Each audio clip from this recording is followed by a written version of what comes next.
जय हिंद साथियों, पर खान सर के साथ आप पढ़ने जा रहे हैं हिंदी, और हिंदी का टॉपिक आपका वर्णमाला।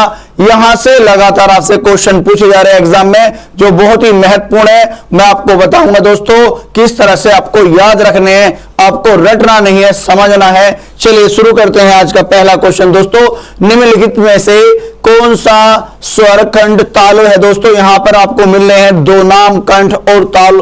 मैं बता दूं आपको, देखिए कंठ प्लस ताल दोस्तों, ठीक है, इन दोनों का मिश्रण है। तो कंठ कौन से होते हैं? ए स्वर होते हैं प्लस, और यहां पे ताल जो होता है दोस्तों ई होता है। और जब दोनों को मिला देंगे तो दोस्तों क्या बन जाएगा? ए बन जाता है। तो ये आपको याद रखने, रटना नहीं है, आपको समझना है।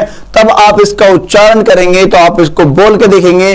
जब भी हम इसको उच्चारण करेंगे तो जीभ जो है हमारी ऊपर तालु से टच हो जाती है। तो कौन सा आ जाएगा दोस्तों? यहाँ पे ए आंसर यहाँ पे आ जाएगा।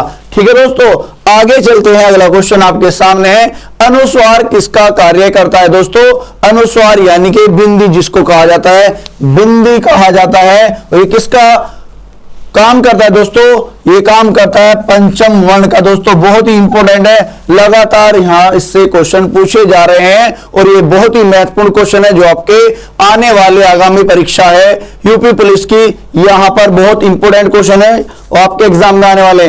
भाषा की सार्थक लघुत्तम इकाई किसे माना जाता है? दोस्तों यहां पे क्या, सार्थक यानी कि उसका अर्थ होना चाहिए, और लघुत्तम यानी कि छोटी। दोस्तों तो क्या हो जाएगा दोस्तों? शब्द हो जाएगा। और बहुत इंपॉर्टेंट, अगर आपसे पूछा जाए भाषा की सबसे छोटी इकाई, तो दोस्तों वर्ण होता है। अगर आपसे कहा जाए भाषा की सबसे मौखिक इकाई, तो क्या होगी दोस्तों? ध्वनि होगी। अगर लिखित रूप में कहा जाए तो वर्ण होता है। ठीक है दोस्तों, चलते हैं आगे। लिपि चिन्हों के क्रमबद्ध समूह को क्या कहा जाता है? दोस्तों क्रमबद्ध यानी कि व्यवस्थित क्रम होगा उसका, उसे कहा जाता है दोस्तों वर्णमाला। बहुत ही इंपॉर्टेंट है, लगातार आपके यूपीएसआई, यूपी पुलिस और कनिष्ठ सहायक, कैंप सुपरवाइजर, टेक्निकल असिस्टेंट, लगातार यहां वर्णमाला से क्वेश्चन पूछे जा रहे हैं दोस्तों।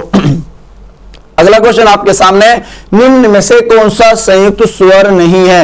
दोस्तों मैं आपको बता दूं, यानी कि दो अलग अलग स्वर आपस में मिलते हैं उसे संयुक्त स्वर कहा जाता है। यानी कि विजातीय होगा, अलग अलग जाति के होंगे दोस्तों। किस प्रकार से दोस्तों? जैसे ए प्लस ए के साथ जुड़ जाएगा तो दोस्तों क्या बन जाता है? आ बन जाता है। उसी प्रकार से यहाँ पे संयुक्त स्वर नहीं कहा गया है, तो दोस्तों यहाँ पे क्या आ जाएगा? राइट आंसर यहाँ पे ओ आ जाएगा, क्योंकि इनका निर्माण जो हुआ है, बात करते हैं ए का ए प्लस ई के साथ मिलकर हुआ है, और इसीलिए इसे क्या कहा गया है? संयुक्त स्वर कहा गया है। अलग अलग जाति के हैं और दोनों मिलकर यहाँ पे ए का निर्माण कर रहे हैं, इसे कहा जाता है संयुक्त स्वर। इसी प्रकार से यहाँ पे बड़ा ए भी संयुक्त स्वर है और ओ भी यहाँ पे संयुक्त स्वर है दोस्तों। आगे चलते अगला क्वेश्चन आपके सामने, हिंदी भाषा में हर्ष स्वरों की संख्या कितनी होती है? दोस्तों हर्ष स्वर का दूसरा नाम है लघु स्वर। ठीक है दोस्तों, इसे मूल स्वर भी कहा जाता है, और इनकी संख्या दोस्तों 4 होती है। याद रखेंगे कौन कौन सी होती है? ए होता है, ई होती है और री होती है दोस्तों। और दोस्तों यहाँ पे उ होता है और री होती है, इनकी संख्या 4 होती है। आप याद रखें, इन्हीं से आपके आगे दीर्घ स्वर का निर्माण भी होता है दोस्तों। चलते हैं आगे। अगला क्वेश्चन आपके सामने है, जिह्वा के आधार पर कितने प्रकार, जिह्वा के आधार पर स्वर कितने प्रकार के होते हैं? दोस्तों याद रखेंगे 3 प्रकार के होते हैं। कौन कौन से दोस्तों? लगातार आपके सभी परीक्षा में पूछे जा रहे हैं, जो उत्तर प्रदेश की परीक्षा है दोस्तों, और खासतौर से यूपी पुलिस, यूपीएसआई, कनिष्ठ सहायक, कैंप सुपरवाइजर, तमाम जितने भी वैकेंसी है उत्तर प्रदेश की दोस्तों, यहां पर इस टॉपिक से क्वेश्चन पूछे जा रहे हैं। इनकी संख्या दोस्तों 3 है। कौन कौन से हैं दोस्तों? इनका नाम भी आप याद रखेंगे, अग्र स्वर।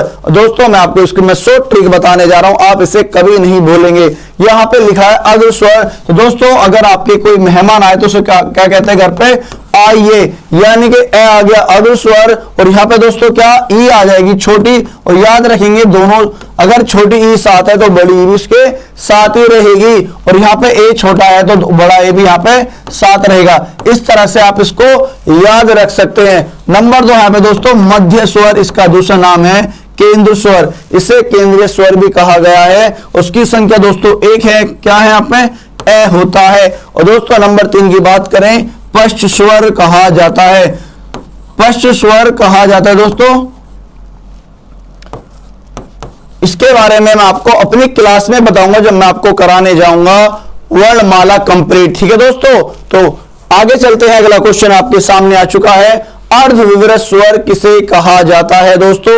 यानी कि अर्धविवृत स्वर मैं आपको विवृत बता दूं, जिसका उच्चारण करते समय मुख सबसे अधिक खुला होता है, उसे विवृत स्वर कहा जाता है। और दोस्तों होता क्या है, वहां पे आ होता है, ये मैं आपको बता दूं, आपको रटना नहीं है, सीखना है, क्योंकि अगर हम भूल भी जाएं तो उसका उच्चारण कर सकते हैं मुख से और उसकी पहचान हो जाएगी, यह है मुख के किस भाग से बोला जा रहा है। ठीक है दोस्तों, यहां पे बात करते हैं अर्धविवृत स्वर की। तो दोस्तों मैं आपको बता दूं, अर्धविवृत स्वर दो होते हैं। कौन कौन से?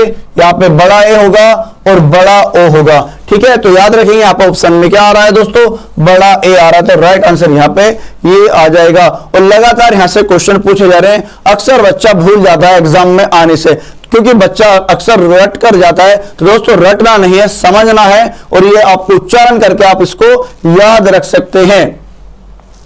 अगला क्वेश्चन आपके सामने, दीर्घ का वर्ण विच्छेद। दोस्तों ये बहुत ही इंपॉर्टेंट है, बहुत ही आसान है, मैं आपको आज ही कंप्लीट करा दूंगा, आप इसके कभी नहीं भूल सकते, क्योंकि एग्जाम में 2 नंबर का आता है। और दोस्तों ये बहुत ही महत्वपूर्ण है, ज्यादा बड़ा टॉपिक नहीं है, क्योंकि इसे वर्ण विच्छेद या वर्ण ध्वनि भी कहते हैं। दोस्तों देखते हैं इसको बनाते कैसे। दोस्तों सबसे पहले हम देखेंगे, सबसे पहले यहाँ पे क्या आ रहा है दोस्तों, द आ रहा है। द के साथ कौन सी मात्रा है दोस्तों, तो यहाँ पे क्या आ रहा है दोस्तों, द आ रहा है, और द के साथ जो मात्रा है दोस्तों री की मात्रा है, तो द पे हलंत लगा देंगे।